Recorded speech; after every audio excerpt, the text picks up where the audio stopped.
Parmi les conditionnements culturels et sociaux qui ont un réel impact sur notre corps, aujourd'hui j'avais envie de parler du bâillement.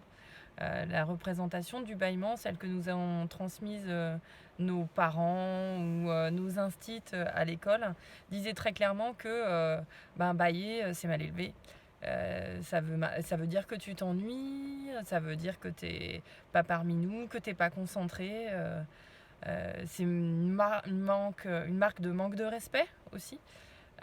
Bref, sur le bâillement en collectivité, il y aurait plein de choses à raconter.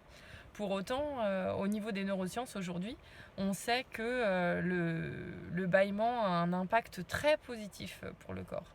Déjà, c'est un réflexe. On a du mal à pouvoir contrôler un bâillement. Quand il arrive, on a vraiment besoin de le décharger. Et aujourd'hui, on se rend bien compte que parmi les conséquences positives du bâillement, il y a le fait que ça active la même partie du cerveau que celle qui est reliée à l'empathie, au lien, au jeu et à la créativité.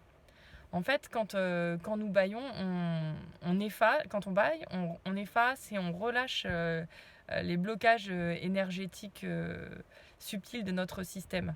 Ce qui nous permet de nous sentir vraiment plus profondément et plus pleinement impliqués dans ce qui se produit, dans ce qu'on est en train de vivre. Ça nous permet vraiment de pouvoir se connecter les uns aux autres. Ainsi, si on est à l'école en classe et que la maîtresse nous fait bâiller tous ensemble, et ben on pourra être reliés tous dans une même énergie et dans une même disponibilité d'esprit.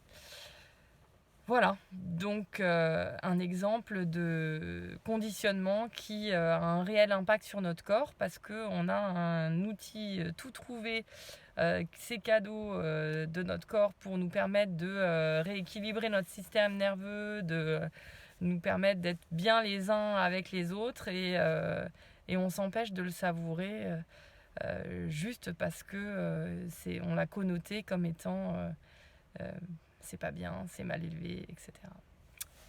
Voilà.